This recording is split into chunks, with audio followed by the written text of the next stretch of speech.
Terceira parte de Ritas Brasil com Rabino Shmuel, o início do capítulo 24 do Tânia. Bom, até agora foi capítulos agradáveis.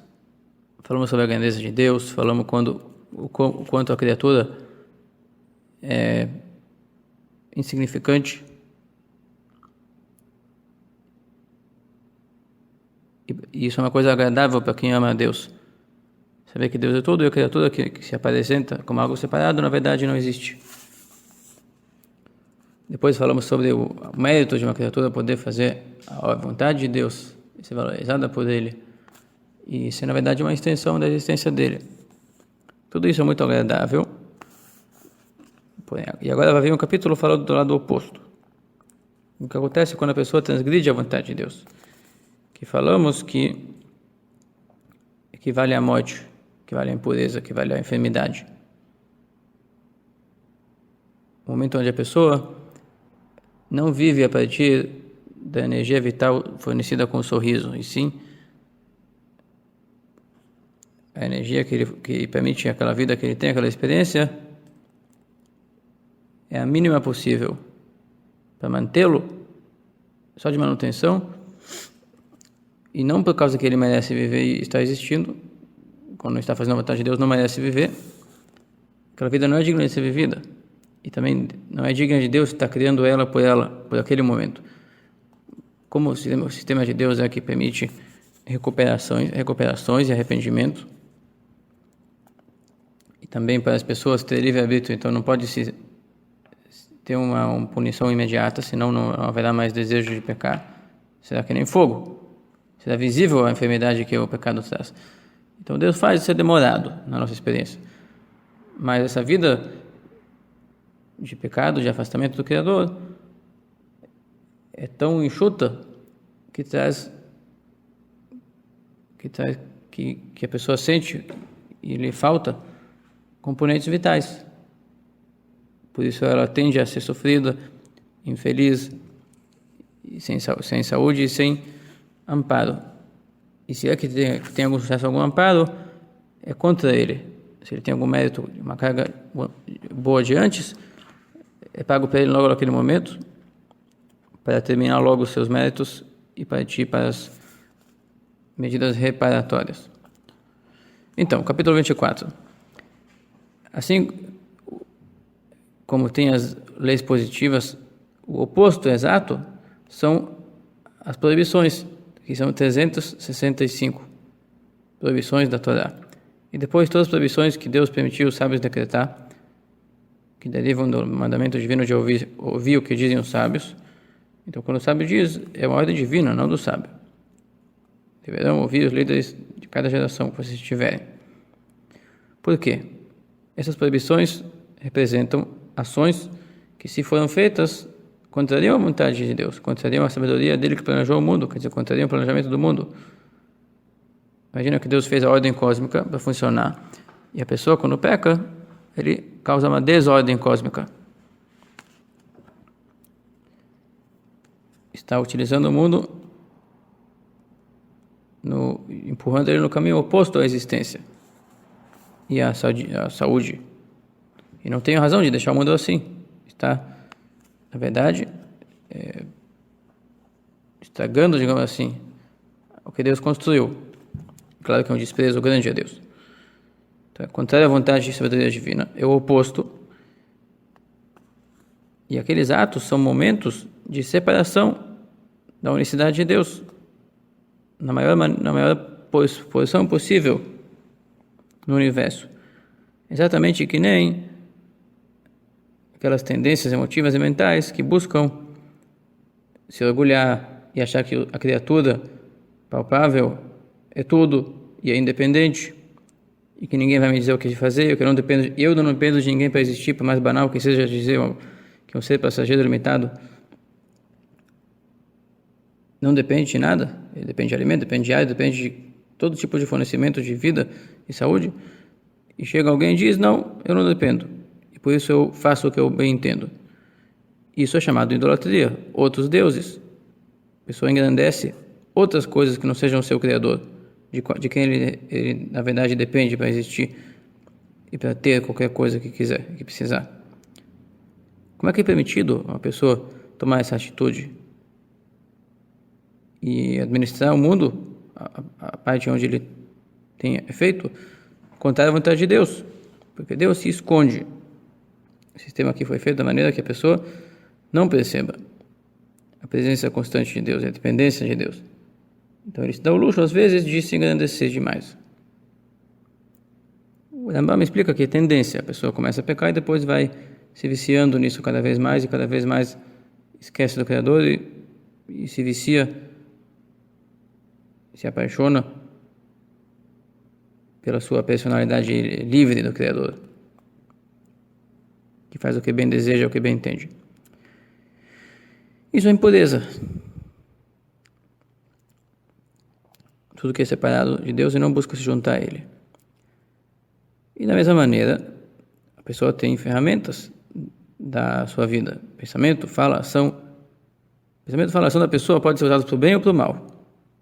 Por isso eles derivam de Klipat Noga, camada neutra, que pode ser utilizada polivalente, para ajudar a vontade de Deus ou para ajudar a vontade egocêntrica da criatura. Se estiverem, então, envolvidos o pensamento, a fala ou a ação em algo proibido, a alma vital do corpo, que dá vida a esse corpo, que permite esse corpo estar envolvido com pecados, com transgressões da vontade divina, naquele momento está representando, está, na verdade, sendo uma extensão da onde? Da ideia de separação, da ideia de independência, chamado Sitracha, outro lado, o lado oposto a Deus. A ideia de amar o superficialismo, o supérfluo, o passageiro, mais do que o eterno. E isso é chamado a idolatria. Quer dizer, a tendência do erro, toda ela é chamada de idolatria. E qualquer pecado que a pessoa fizer, não importa o detalhe técnico dela, a roupagem dela, o conteúdo íntimo é libertar-se de Deus. Que é uma ilusão, não tem como se libertar dele, mas essa ilusão é chamada de idolatria. E agora ele diz ainda assim, a tendência que Deus criou na mente da pessoa para testá-lo não pediu ser tendência, não pediu existir. Deus impôs que haja essa tentação. Mas a pessoa que peca é pior, porque ele está optando livremente se transformar num ser desse tipo. Por isso, o pensamento, a fala, a ação e a alma vital do pecador estão aderindo à tendência da revolta, mas são piores do que ela. Porque a tendência da revolta não está investida no corpo físico, ela conhece seu Criador e não se revolta contra ele. Não está agindo de forma independente. Deus mandou ela ser assim. E ela sabe que ela tem os seus limites e não poderá testar a pessoa ou gerar revoltas mais intensas se Deus não permitir. Então ela como falamos no exemplo, o rei manda uma prostituta para testar o seu filho, com a intenção de mostrar o seu puro caráter. Então ela está agindo em nome do rei. Agora, se o filho cair, ele está agindo em nome dele, não em nome do rei. E assim falou o profeta Balaão também, queria amaldiçoar o povo de Israel e queria manipular poderes sagrados para que não forneçam energia a Israel e que se voltem contra eles. Mas ele mesmo foi forçado a dizer, eu não conseguirei transgredir o que disse o eterno meu Deus. Por mais revoltado que ele fosse, sabia que agir no contramão de Deus não tem como. Então, apesar que essas ideias, essas tendências, esses encarregados espirituais de nós testar, são chamados representantes da idolatria, o início da idolatria, explicado no Maimônides, também é uma situação de dizer que o nosso relacionamento com Deus passa por intermediários. Ele é Deus dos deuses, ele é poderoso acima dos poderosos. Então, o início do erro não é uma revolta exposta, e sim abrir espaço para respeitar outros poderes e imaginar que há independência de Deus para agir, que alguma criatura tem a liberdade para agir como bem entende. ele não consegue, a energia que dá vida para o pecador não consegue transgredir a vontade de Deus.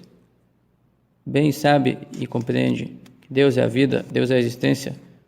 Por mais que a energia deles não seja do lado de sorridente, e sim do lado de manutenção, do lado de precisar manter o equilíbrio, e por isso eles são forçados a existir, e forçados a ser desse jeito,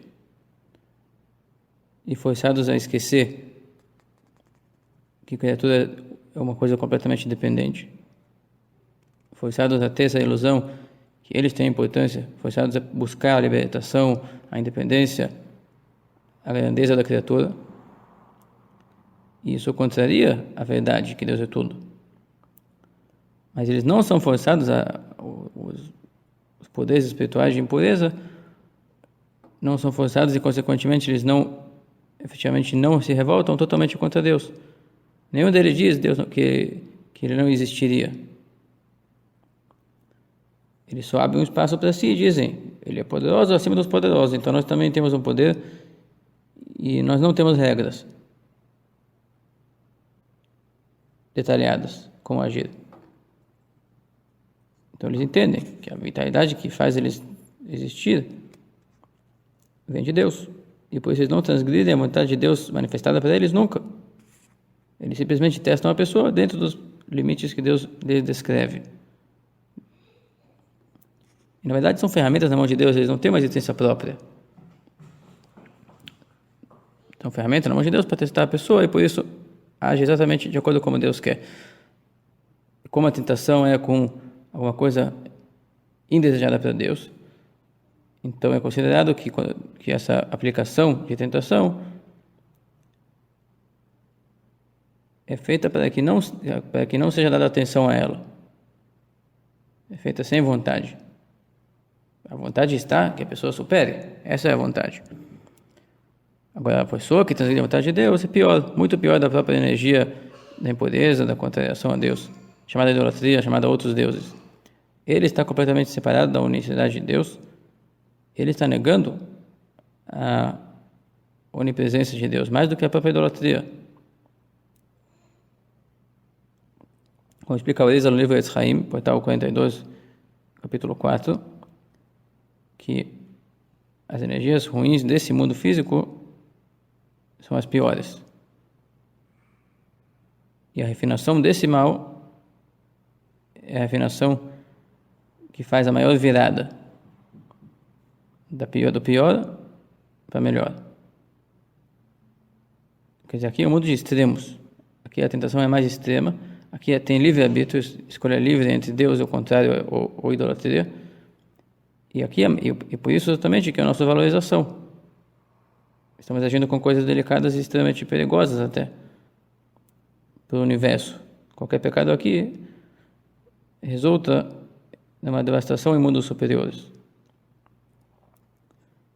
E qualquer reparação é uma salvação para eles. E nós agimos aqui sem perceber. Isso aqui é o mais preocupante.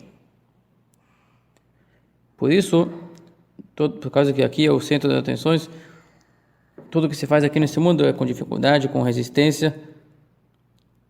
O mundo tende à maldade e os perversos parecem ter êxito. Quer dizer, aqui a tentação é a mais completa. Mas Deus não dá uma tentação que a gente não consegue superar. Então, exatamente como a mitzvah se une a Deus, o pecado se separa dele e se une a uma ilusão oposta. A idolatria é uma ilusão e Deus é uma verdade. E a pessoa se apaixona pela verdade e odeia a ilusão com toda a sua força, ou se apaixona pela ilusão e se ele seguir essa tendência ele vai acabar odiando a verdade com toda a sua força. E isso é muito, muito triste. Até aqui a porção do Tânia de hoje, dia 14 de Shvat. Amanhã, dia 15 de Shvat, é Tu B'Shvat, um dia festivo, e deve-se consumir umas frutas diferentes do normal, fazer brachá borei peri ha'etz, shehecheyanu, e consumir também as frutas que foi abençoada na terra de Israel, uvas, figos, romã, azeitona, tâmara. Isso aí. Até mais.